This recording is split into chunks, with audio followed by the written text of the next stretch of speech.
we are going to have breaks all the time throughout this session. So I'd like to begin by seeing if we can arrange for a little bit of a phase transition. How many people here are under the age of 40? Under the age of 40. All right. If you're under the age of 40, you have to move towards the front of the room. Everybody under the age, come on, up. I'm not starting till there are more people under the age of 40, closer to the front, because I'm going to say things that are like totally useless for old people like me. I'm going to demote myself. Yeah. All right, that's better. That's better. The room is.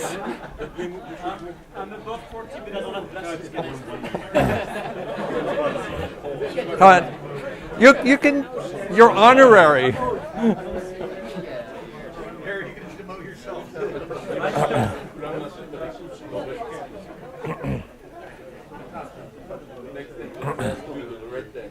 Well, some of you have cheated and flipped back to the back of the room. Come on, there's seats right. No. There's seats right up here. They're close up. But You need to get my second row to move in toward the center, so there's room in the second row. So, sorry, where do I need to sit? towards the front. Everyone in the new generation needs the seats here. We need to get people seated up towards the front. That's just can't get started. There's a big collection of Yeah, and then you need to ask questions. Yes. Sitting, you have to be near the front. Yes, what's your question? Do you buy? Do I bite? I am not going to answer that question by speaking. You will find out from practice. All right, here's a Did you get your rabies shot? Yes. Okay, so while I have disrupted the normal order of things, but we will get started. So this is good. It's a very, very young audience here now. I'm glad to see it. I am going to tell you about some of the things that I've sort of learned from Jay over the years, and I've tried to phrase it pretty much the way he would have. So let's... Okay, move back. No. So, as Harry said, in 1988, a young postdoc just finishing up a PhD wrote him and asked to come and visit Texas. And just at that exact same time in the fall, I arrived as a young professor. And I remember some of the conversations that we had around that time. And one of the questions that we were asking ourselves a lot was, what are professors for? I just become one. And so I was very interested in this question because I didn't really know what I was supposed to do. Now, there was another young professor there, and I remember conversations. This was Lorette Tuckerman, who was right there in the back. And so I think I've managed to reconstruct her 4 explanations about what professors are for. So the first one was that actually we're not for anything. We are just useless. But we don't let on to it or let anybody know. But then it got less cynical from there. So the next one is we teach. So, this is useful. Young people come in and we teach them. Okay, that's something useful. And then we do research. But here there was this, what? I know, you see, that was the point, that we were worried about this because we like our research, we enjoy it, it's fun, but we weren't really sure it was useful. So Lorette came up with this variation on the theory of what we're good for, was that we're a reservoir. So the idea is that you don't really know what's going to be useful. People themselves don't know what will be useful, but you assemble some people who are basically competent and they go after the things that they like, and every now and then it comes in handy that they were around, because there just might come up some problem that they can solve and they're there. So we're like this potential reservoir that can solve things that society might need on occasion. That was many years ago. I think we were walking down Guadalupe and we had this conversation, and I don't think I've come up with a better explanation of what we're for in the intervening years. I hope to come back to this near the end. Yeah? How long does it take to, how many years to empty the reservoir? This is in the thermodynamic limit, and the reservoir is infinite. So when the reason I asked everybody who is on the younger side to move up to the front is I decided I would like to talk about all sorts of things we did wrong.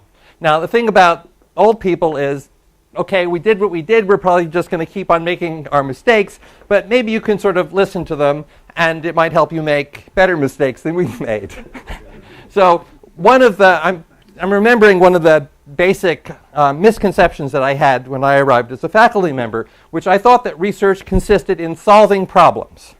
And I even had 2 problems in mind that I thought would be great to solve. I'll tell you why it was a misconception in a second. So the 2 problems that I had in mind to solve were, first of all, mirror mist hackle. I'll show you what that is in a second, and crack path selection. The reason it's a misconception is really pretty simple. You can't make a scientific career by and large by solving problems. You can only make a scientific career by creating problems. Because if you solve a problem, then no one else has anything left to do, and they probably won't even read your paper, and so you're finished. You just terminated yourself. Whereas if you create a problem, then lots of people will work on it, and then all of a sudden you're successful. So, We want to be useless. what? We want to be useless. Well, so, I mean, the things that work the best are partially a solution and then create more problems than they solve. And so that's, it's a sort of intermediate thing in the middle that I think is most productive. Yeah, Mukhtar? Another possibility is that you solve incorrectly the problem and everybody wants to say. Well, that's another variant, yes. Then you are the problem. What? Exactly. That's what he said. You solve a problem, nobody will cite you, whereas you incompletely or incorrectly cite the problem, or you solve a problem, and now you can cite it. Yeah, I think it's better to solve incompletely than incorrectly.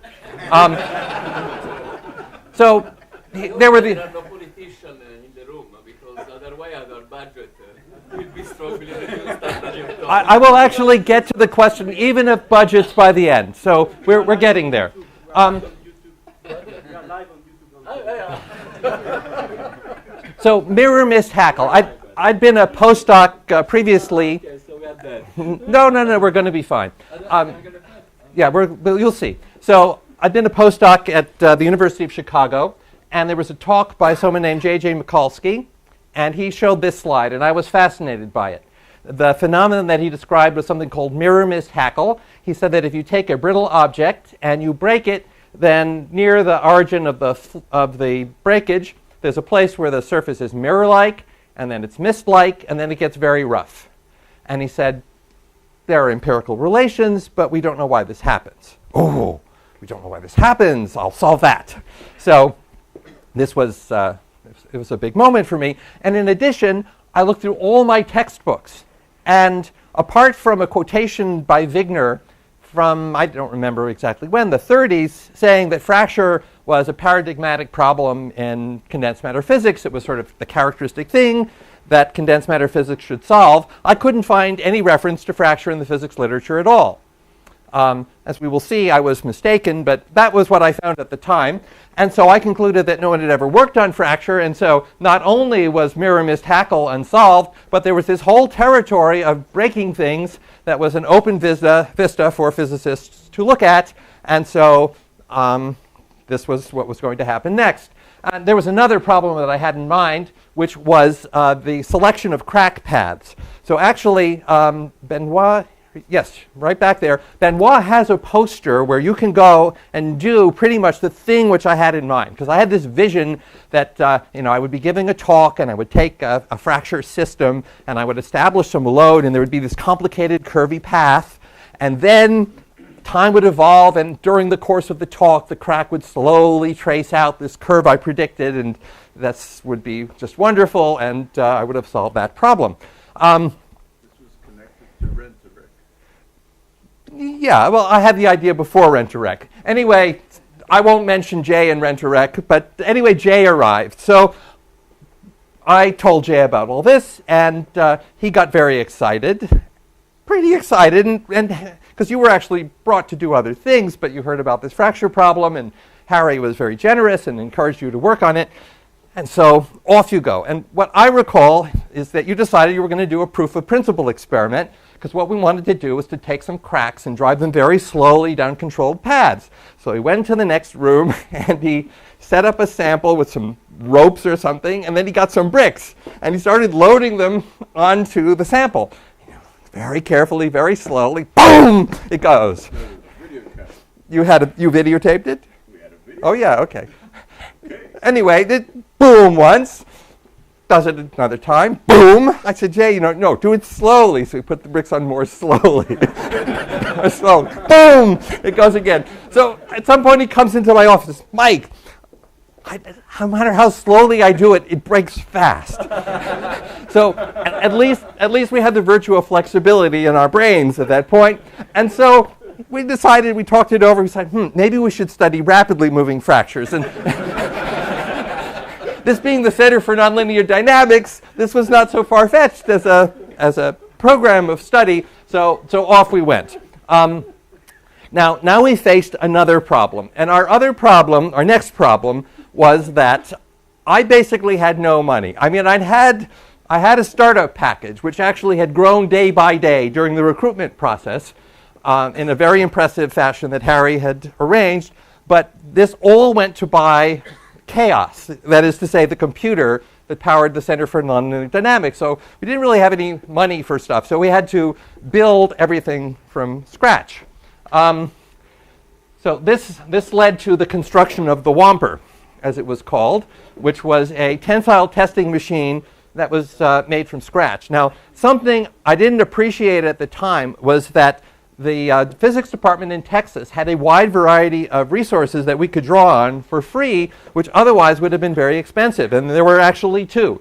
So one of them was a machine shop, which was totally free. They were highly professional. They could build all sorts of stuff. So they machined all the hard parts of the Whomper. And over many years, they built a lot of the very elaborate experiments that came out of Texas at a cost which meant that we could compete with groups that had a lot more money. And then there was another shop, it was the cryo shop, right? That could deposit very thin layers of metal on pretty much anything at low temperatures. And so here was the idea that Jay came up with, which was really great. So we have a sample of plastic. It was PMMA. We also worked later with homolite, but it was the sample type that is familiar now. And then it was gripped at two sides, and then there was a machine, not pictured to enhance clarity, which would pull on it from the two sides, and the crack would start here and then run across. Now, we'd already figured out that this crack was running faster than could be caught by an ordinary video camera. It would run across the whole thing in the space of a single frame. So the conductivity of the metal could be monitored as the crack ran across, and Jay not only was a master of Lotus 1, 2, 3, but became very familiar with electronics. He read Horowitz and Hill in an evening, absorbed and memorized the whole thing, and then said I had to move beyond that in order to instrument this thing up. But got to the point where it could take something like 12 million measurements a second, and lots of them, have it triggered by the motion of the crack itself, and save all the results. And so that meant we had basically just sort of by sponging off the resources of the physics department, we had what I think were the fastest and most numerous measurements of the motion of a crack at a surface that had been obtained. The idea was to conduct fairly well-controlled experiments, so we took the phenomena which Mikulski had described, which were mirror, mist, and hackle, and we learned to produce them at will and get them to extend over long portions of a sample. So there is a mirror region, and there is a mist region, and there is a hackle region. These are photographs from the top of the samples after they've been broken with the aid of the Whomper. And then there were the velocity measurements, which are measurements at the surface of the sample because it's breaking a film of metal, but it would remain to be determined later whether this was really happening all the way through. For the moment, we couldn't afford to worry about that, and so off we went. There's the crack not moving at all. You can see the level of the noise. Then comes a time when it's accelerating, but if you focus in, you see it's plausibly going through a sequence of steady motions at increasing speeds. So a pretty smooth motion in the mirror region, and then oscillations start, or some sort of noise, to use Alan Needleman's, or fluctuations. Wiggles, okay. Then some sorts of wiggles, which would start and grow to larger and larger amplitude as it got into the hackle region. So the dynamics in the forward direction were being coupled to whatever it was produced the structure on the surface. And these are times in microseconds, so we ended up with pretty good resolution. Or I should say, J ended up with pretty good resolution in the location at which the crack was breaking the metal at the surface of the sample. This wasn't all that easy to pull off, actually, but anyway, we did it. So I'm a theorist, so like he's now leaped a bazillion years ahead of me, and so I wanted to start seeing if I could contribute something. Now, I want to say to all of you here that you have a unique resource, those of you who live in Israel, and I want to tell you what it is, because it is a critical resource. It is access to Russians. There is a theorem, particularly in any mathematical branch of any science, that it was done first by a Russian. And this is proved true over and over again in history. And what this means is if you're working in something with mathematical content and you haven't found the Russian work on it that precedes whatever you're looking at, you haven't looked hard enough yet. That's how many Russians are in the hole. There are plenty. And you know that this is true too. So anyway, so I heard a critical talk by someone named Leonid Slepian, who's now at Tel Aviv University. He had been at St. Petersburg. He was an old hand with fracture and brilliant analytically. He gave a talk. I didn't understand a single word, but I understood that he had solved a very interesting model. What he'd shown that he could do was to take a bunch. I viewed them as atoms. He viewed this as a sort of a crude model of a composite on a mesoscopic scale, but I immediately started thinking about this as atoms. And so it didn't bother me at all that this was a lattice, whereas I think he was rather bothered that the regularity of his structure was a very crude model of the mesostructures he had in mind. So let's suppose you have an ordered array of atoms, and each of them interacts with the nearest neighbor via a linear interaction, but it's a linear interaction with one twist, which is if the atoms become separated beyond a critical length, the force drops immediately to 0. Now, you can view this as sort of a crude lattice model, but I've always felt that that is a misperception of what it is. If you go out to a large scale in a model like this, it completely subsumes linear elasticity, because this interaction between atoms with linear forces at large scales is a general linear elastic theory. But at very small scales, you're able to give it a physically realistic breaking criterion. So my view of it was this is linear elasticity plus the simplest thing that you can do so that it has a completely physical criterion for breaking. It's not fully realistic, although it's not that far from things such as silicon, which are, the real atomic bonds are not too far from this in how they behave. And these models for steadily moving cracks, believe it or not, are analytically tractable. So if you have a crack, you have to define exactly what you mean by moving at steady speed in something which isn't a continuum, but there's a particular symmetry, which I won't elaborate on this minute, that's the right thing. So you can define mathematically a steadily moving crack in this geometry. It leaves broken bonds in its wake. It moves forever. You load it by putting it in a strip, or you can put it in an infinite plane and load it on its faces. Anyway, there's a whole variety of analytically solvable models of this type. Slepian published the first one around 1981, although he had done mathematics similar to this in the late 60s on phase transformation problems. And he came up with an increasingly elaborate collection of solutions through the early 80s that were all published. The papers were virtually incomprehensible, I have to say. They were very, very brief, and they left out lots of steps, but it was so basically the only way I could read them was just to read the beginning, read the end, throw the paper away, and see if I could derive it myself, which would typically take several weeks. But it was very worth it. It was clear, there were never any mistakes in these papers. They were correct. Now, yeah, so the first one I worked out, and this is an illustration of it, is an anti-plane problem. I didn't fully solve the mode 1 problem until a year and a half ago, and I'll come back to that at the end. Jim Rice is pointing out that it's loaded by pulling up this way and in that way. So this is technically something called an anti-plane shear problem, which is simpler than one where you're pulling out like that and you have more degrees of freedom.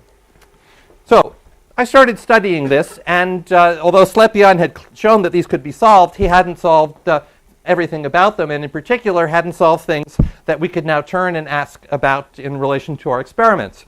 So most of the features of this graph actually were things that I found in response to Jay's experiment. One observation was that if you had the system and it was static, and you pulled on it very, very slowly, you would overload it before the crack began to run. So it was metastable past this point. And that phenomenon had been found by someone named Rob Thompson and was called lattice trapping. And Jim Rice had collaborated with him in the early 70s. So this came out analytically from this, and that was rather nice. But then there are these dynamic states. So then there was a forbidden region where no steady crack was permitted to run. And then there was a band of dynamic states. And then those dynamic states became unstable. And the way they became unstable is through the following mechanism. They're running along, and then at some point, if you went near the tip and looked at how the patterns of bonds were breaking, you could see that a horizontal bond above the tip would become stretched past the breaking point before the bond ahead. So that happened at a critical speed, which is indicated here. So that was an instability in this steady crack motion. And then I did numerical simulations. These are still in anti-plane shear. And I found structures like this. So I get very excited. This is it. This is the mechanism. It's this transverse instability where past a critical speed, the branches start going up and down. So what did I do? Well, I naturally went into the lab, and I decided that the way to find the branches was to sand the plexiglass down so it was very thin so I could see through it. So I got this sanding wheel, and I started sanding the plexiglass, and these billows of smoke start going up through the room, and people came up to me and just told me to get the hell out of there before somebody was killed.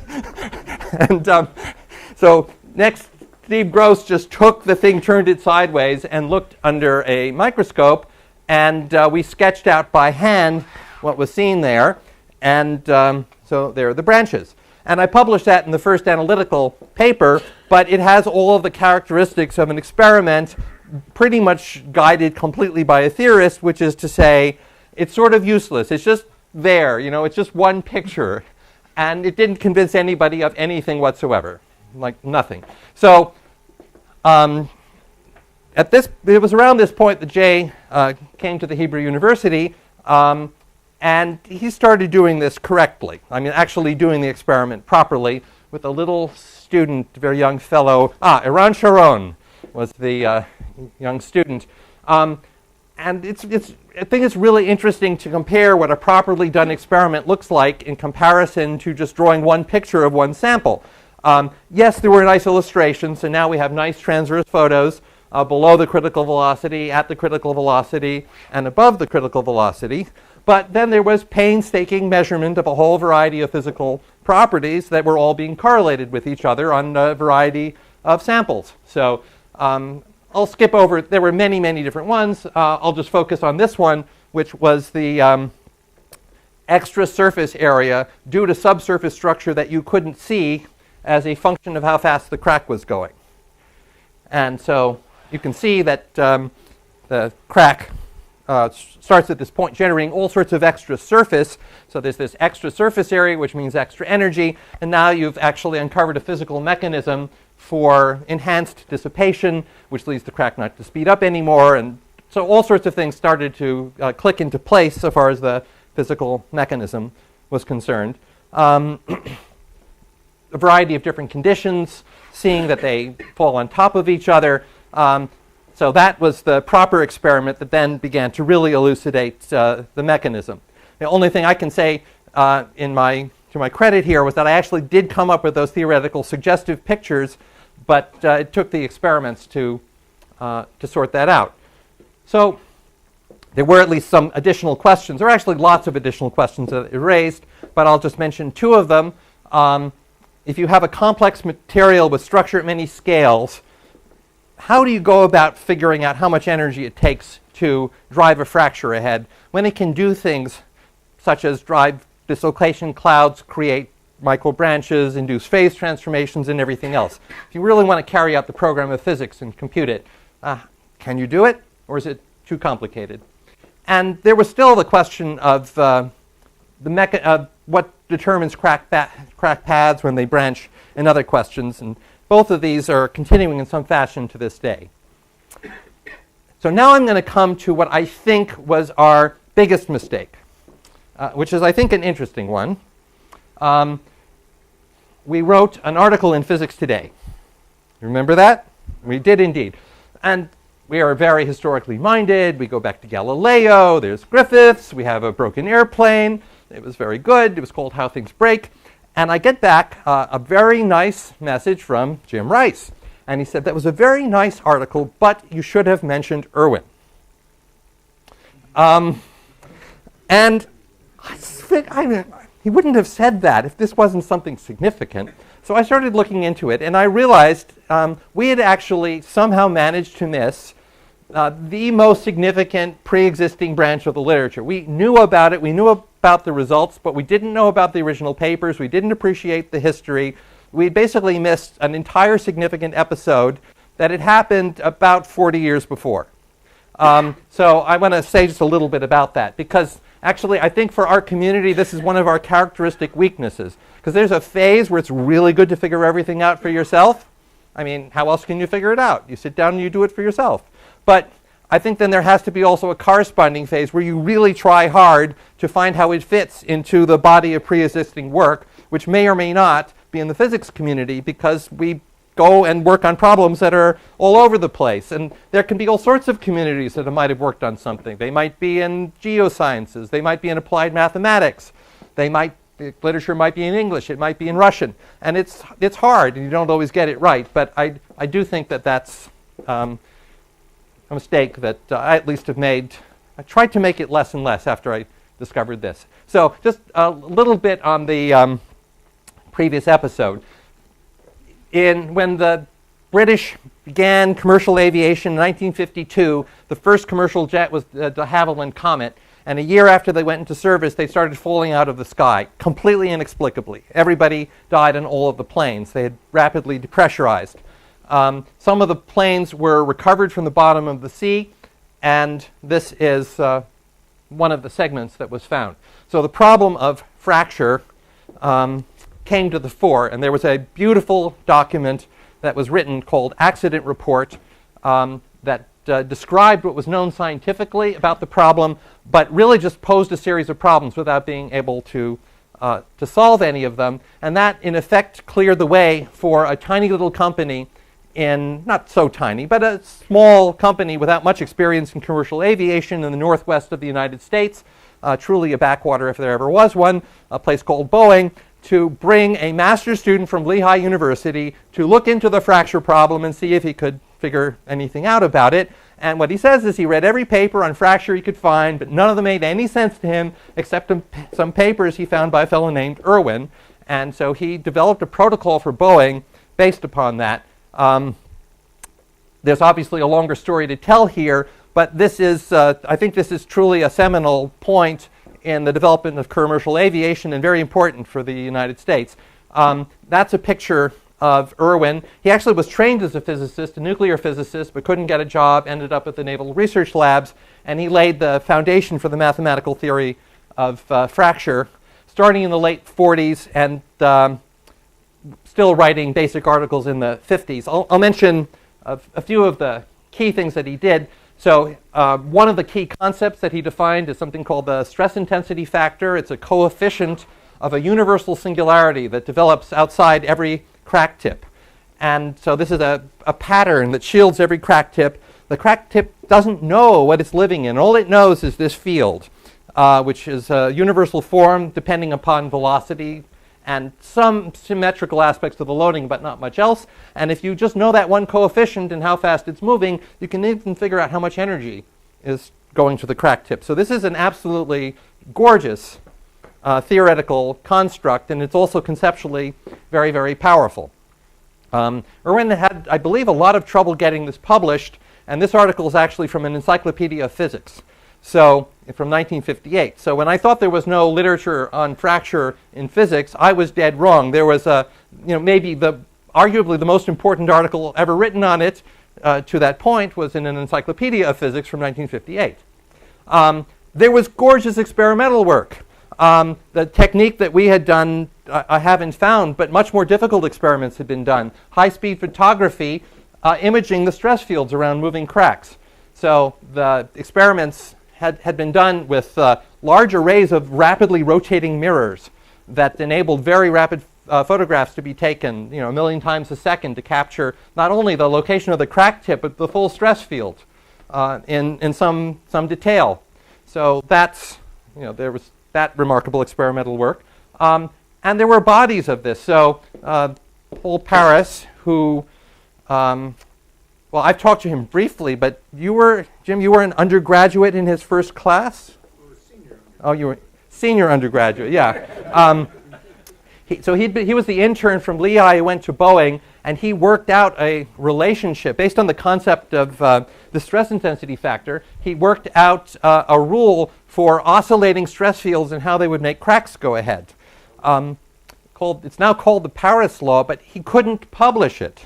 It was published basically in a topical engineering journal of a university because no regular journal would take it, and they had absolutely gorgeous data relating the peak stress intensity factor at a tip to the number of times it had been cycled.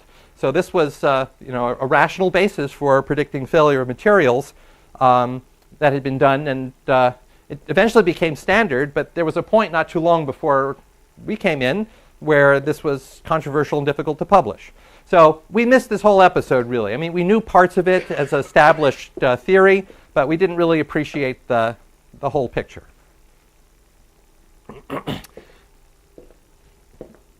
Persistence. We both kept working on stuff for a really long time. So I want to mention some of the directions that things have gone.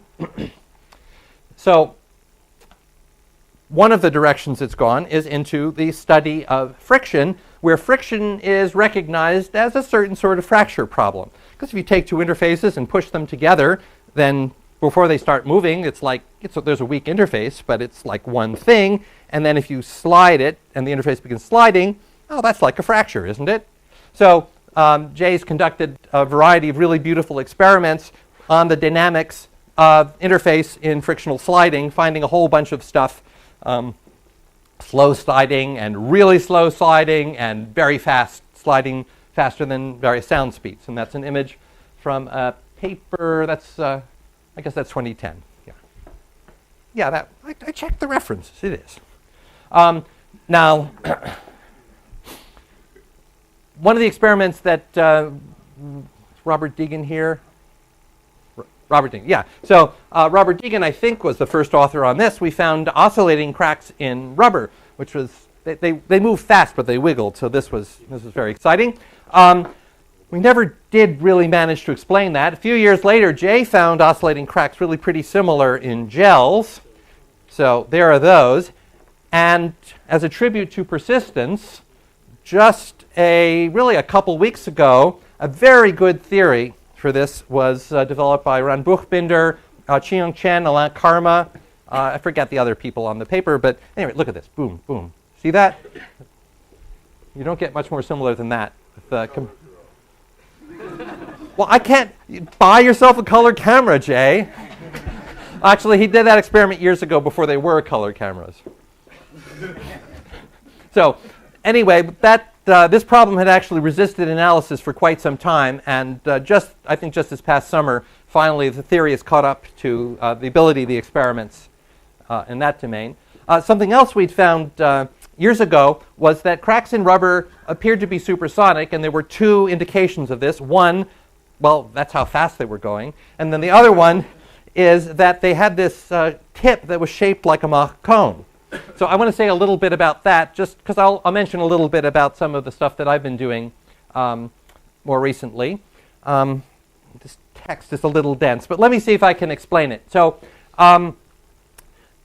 you'll find in many fracture mechanics texts the claim that cracks can't move faster than a certain speed, the Rayleigh wave speed. And I'm going to claim that this is wrong. They can. The basis for the argument is the following. You go back to this beautiful theory that Irwin had developed. There was a theory for how much energy would go to the crack tip. And there's a velocity-dependent function, the square of the coefficient of the square root singularity, and then that's just Young's modulus, so forget about it. It's boring. But it gives the right dimensions. So as you approach the Rayleigh wave speed, this function goes negative. So you've got a negative times something that's squared and a material constant, so that would say you have negative energy flux to the tip. That can't be. Therefore, cracks can't go faster than the Rayleigh wave speed.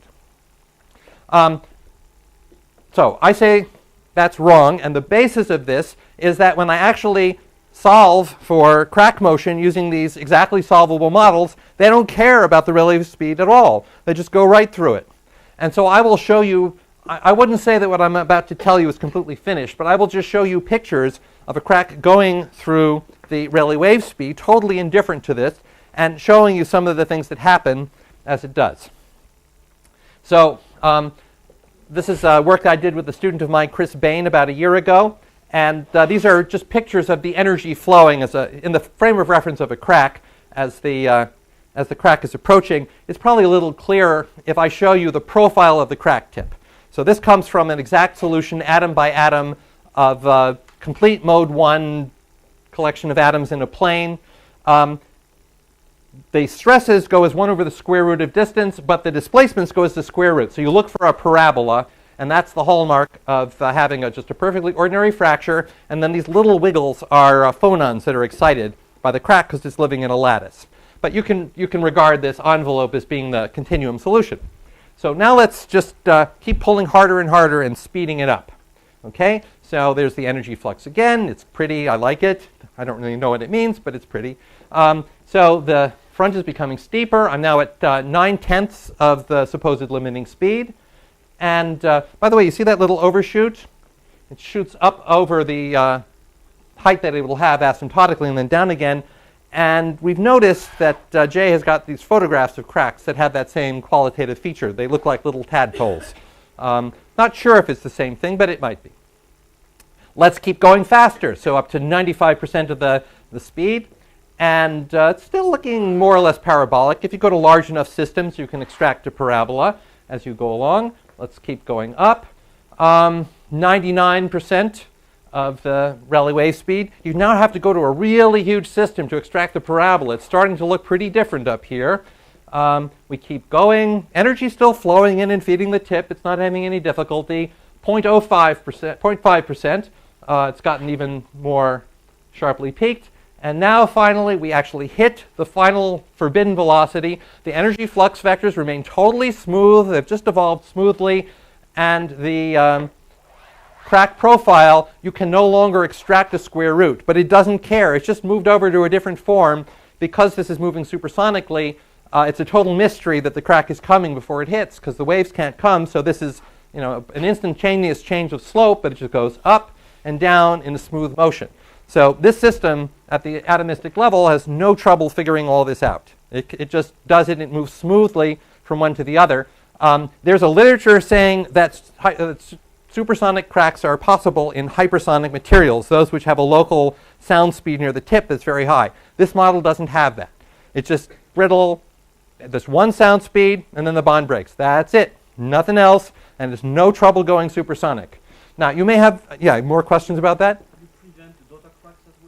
Yeah, so the condition for this is that, there are no daughter cracks out front. If I do numerics, I will get daughter cracks, and I prevent transverse cracks.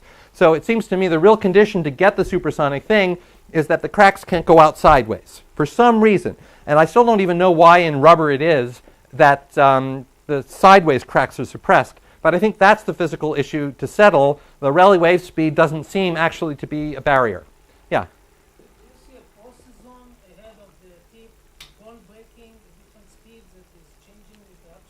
No, this is a very... There's no stress concentration. No, can't be. Sound, this... Yeah, you do, but it's all very smooth. I mean, this is it's an analytically solvable model, and it's very, very clean. You can get things very much like this when you break silicon numerically. If you break any real material, there'll be imperfections and it'll be messed up. But I think it's just interesting to have an exactly solvable, completely clean model. Yeah, Dan? The crack tip is propagating faster than the speed of sound. Yes. So the individual atoms are never moving sound, are they? Are never what? Are never moving faster than the speed of sound. They don't need to, but Scissor effect. yeah, it's like a phase field. It's like a phase wave. So you can get phases to move as fast as you want. Yes. Yeah, this is the displacement of. It's actually the displacement of a single atom as the crack moves by. So you just take a single atom. You can encode the whole motion in the motion of a single atom. By symmetry, all other atoms are of the same height are related to it. And so this is what a single atom sees as the crack comes by. It's just totally clueless. And then at time t equals 0, uh-oh, up we go and the crack passes by. Yes? Yeah.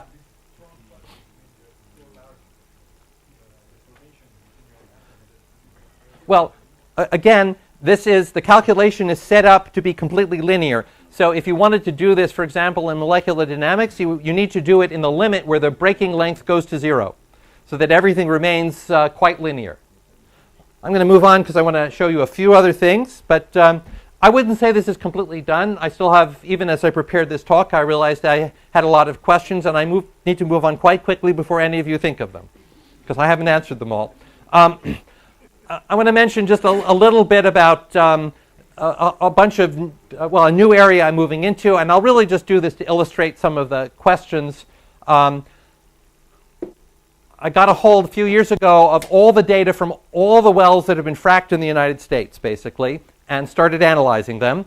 The point of view here is that no one knows. This is a fracture problem where you've probably heard that fracking is very evil and should be banned. So all these evil people have gotten big pumps and they're pumping water under the ground and creating fracture networks. And no one has ever imaged even a single one of these fracture networks to know what it looks like. So I've realized that you can learn a lot about them just by looking at the time history of the gas coming out. So I've been analyzing that, the gas with that in view, also with the view of predicting how much will ever come out, because there are resource questions here. And these are two separate fields. This is the Barnett and this is the Haynesville. So they're separate collections of wells. And I came up with a universal scaling curve, and the production lies on it quite nicely. The recovery factor? The recovery factor is the amount of the gas you will ever get that you have gotten at a particular time. It's just and producing. So it's the complete history, month by month, is reported to various state agencies. Yes? What's the time scale that you normalize? Well, each well has a different time scale, and the time scale is actually of interest. The time scale can be inverted to be interpreted as a typical spacing. So you can interpret the time scale as telling you about the characteristic spacing between fractures. And that's actually a piece of physical information that you don't have otherwise. So the time scale is something you kind of fit for. Yeah, it's absolutely fit. So there are actually two. So this is produced with two scaling parameters. One of them is the time scale, which is equivalent to a length scale, which is the spacing that you generated. And then the other one is a mass scale. It's the total amount of gas that will come out. So the fitting process gives you two things. How much gas will I get, and how long will I wait? And then there's just a single curve that you fit to every single well based on that scaling process. What? How many data points in the figure? Well, there are 2,057 wells here, and here I think there were about 4,000 wells. And then each of them had about 100, so just multiply that by 100 or so.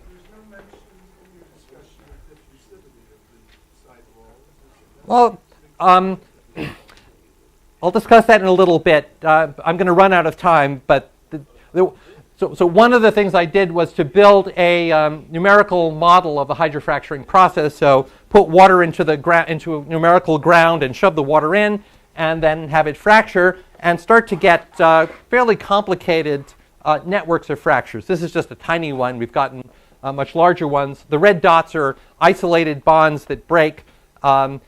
When they do seismic monitoring of these things, they're probably hearing the red dots mainly and not so much the blue. So I'm dubious that the seismic monitoring actually reveals the blue structure, which is the connected structure that produces the gas.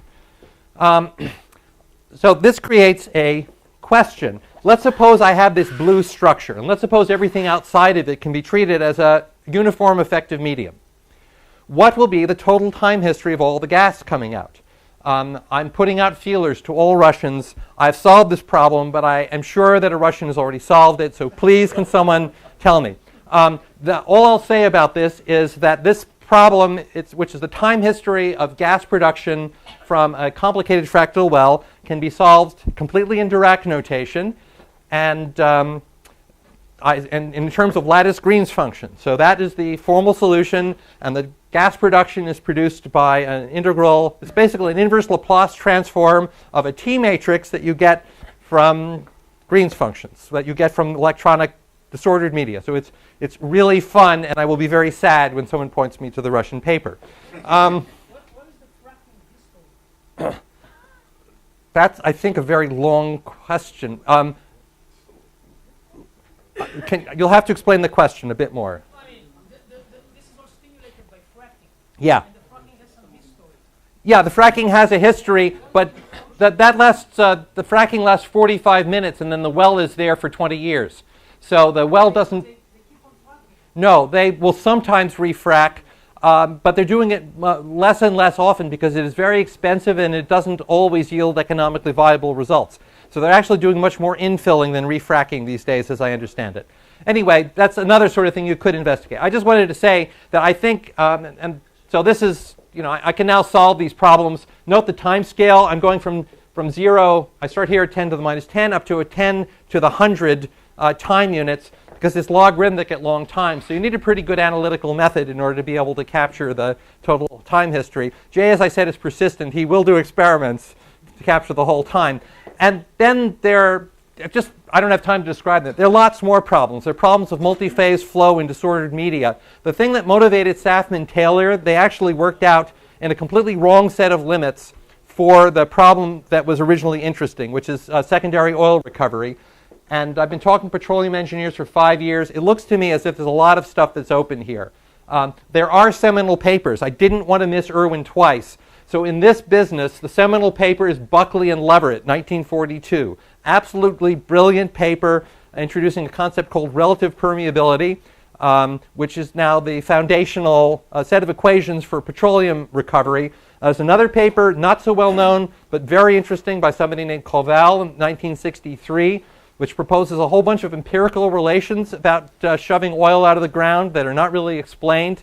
And if you want a textbook where you could read about all this and much, much more, Enhanced Oil Recovery by Larry Lake, which is an even more recent edition than that, is a good one. So I'm just saying this is an advertisement, and now I'll take 1 or 2 minutes to come back to the reservoir, Loretz Reservoir. So something that's been a theme at the conference is community. And I mean, I was doing all of this science, but I didn't expect what was going to be probably the biggest thing that I would do after I came to Texas, because it doesn't seem to have anything to do with anything I've talked about yet. But it is this sort of, you put people in some place and then weird things happen theory of how the world works. So I'll just say in the last second that I partly modeled deliberately on the Center for Nonlinear Dynamics, and the people I met there, I built a community. 20 years, so I am actually the executive director of 45 universities preparing teachers throughout the United States. And you might think that's a bizarre coincidence, but actually if you go through this room, you will find many people in it, the two Irans, for example, who are running educational programs. Dan Lathrop has been involved with things of this sort, and I think many of us have and don't even mention it at these sorts of conferences. But I think the community that's been developed in our labs has then spilled over into a desire to see science with that sort of community done elsewhere. This is the national map of all the universities that have adopted. Oh, and Michael Falk, of course, has the Sabas program in Baltimore. So there are just lots of us who've done this, who've taken the idea of community and tried to expand it outside of our labs. So I couldn't have expected that. And it's probably, in contrast to all the other things I did, this is probably the biggest one. But it would take another 10 minutes to describe it fully, so I can't. So just some closing words on physics and Fineberg. There is a characteristic style which is coming into any area, no matter how messy, and figuring out a way to make experiments that are very clean and usually on a very small budget, although the second is maybe incidental. Very close collaboration with theory, almost a relentless collaboration with theory. Attention to new qualitative phenomena, a great deal of persistence in following something up. So if a phenomenon is not explained, keep doing experiments, keep annoying the theorists, and maybe someday the explanation will come.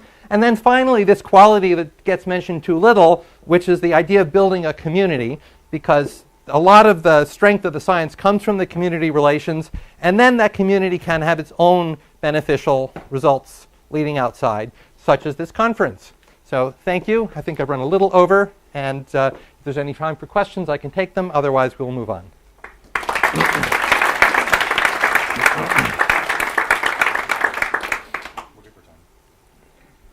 Any questions? There have to be some from people in the front. Yes? So for the almost supersonic crack or the supersonic crack, can you say something about the strain or the stress fields? What happens to the singularity if it vanishes and something else comes instead? Yeah, so the question is for the supersonic crack, and this one is about to go supersonic, and you can keep following it. What happens to the singularity? The answer is it just disappears. You can no longer find a stress intensity. The reason the energy flux from the stress intensity factor breaks down is not that the crack can't keep traveling, but the stress intensity factor doesn't exist anymore. The 1 over square root of r singularity has gone, and it's been replaced by something else. Now, at the atomistic level, I know exactly what that is, but one of those questions I moved on to avoid was, all right, so what's the proper continuum description of this now that it's over the speed? And I've realized I haven't worked that out. I mean, it's a long wave limit of what I found there is a highly unsatisfactory answer. So I haven't really worked out. I worked out some properties of this, so I know what this oscillation frequency is, but I haven't looked at the analytical structure of that. And it would be very interesting to compare this with the theories that involve hyperelasticity. Just see what's the connection between this point of view where there is no hyperelasticity and the points of view where there is. Yeah, Jim? But ultimately, a calculation of the energy flux could be done by, say, a path invariant integral that you could shrink down to an arbitrarily small circuit around the tip. So it's hard to believe that you could be singularity free there. Yeah. Yeah, if you do that, I believe if you do that in the continuum, you will always get 0. And I think if you do it in a discrete system, you don't get 0. I mean, you can check this explicitly.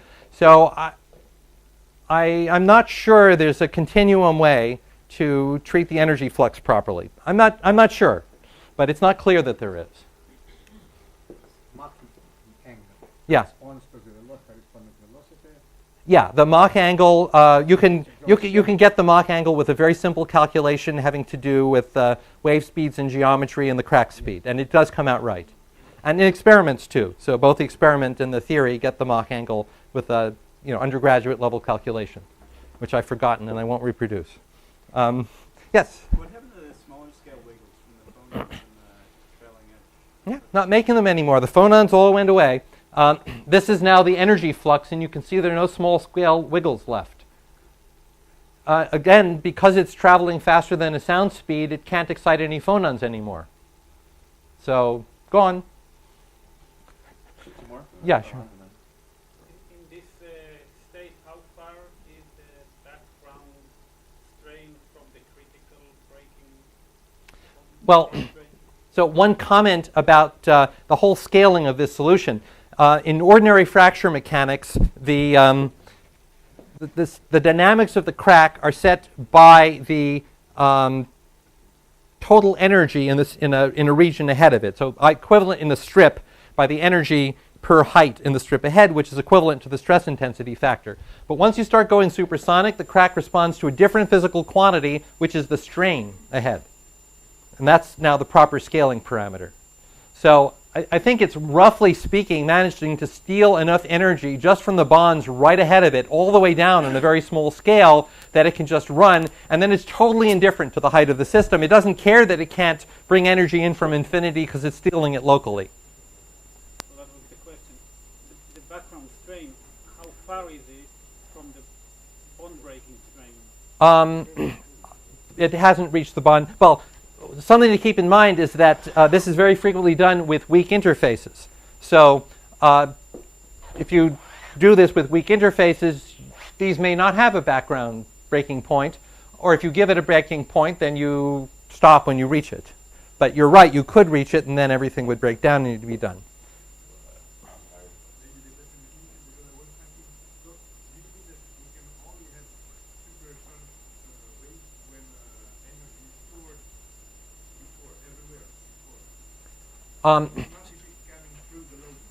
Yeah, so for subsonic cracks, this sound can bring energy to the tip, and therefore the crack is driven by energy distributed widely ahead of it, coming in from large distances. But for the supersonic ones, the crack outruns sound, and it therefore either has enough energy just really nearby to steal, or it can't, or it doesn't go. So it's really the local energy stored in bonds very, very close to the tip that's just running and stealing. Last question, Robin, we're gonna. So I think I disagree unless I misunderstood your statement that there are no phonons. I mean, all lattice deformations are comprised of phonons, but you may have higher order modes, just not the low. Yeah, the only, so you see oscillations. The oscillation frequency that you see is actually the bulk oscillation frequency of the whole strip. Jiggling up and down. So sure, of course, technically it's phonons, but what's very striking about the subsonic solutions is high frequency phonons near the zone edge, and those all vanish quite abruptly for the supersonic crack, leaving only very, very long wavelength stuff. So that was the meaning of no phonons. Of course, they're still vibrations, and yes, you can decompose them as phonons. I think that's enough questions, so I will give you... No, you can ask him more questions because the more you ask, the less I talk.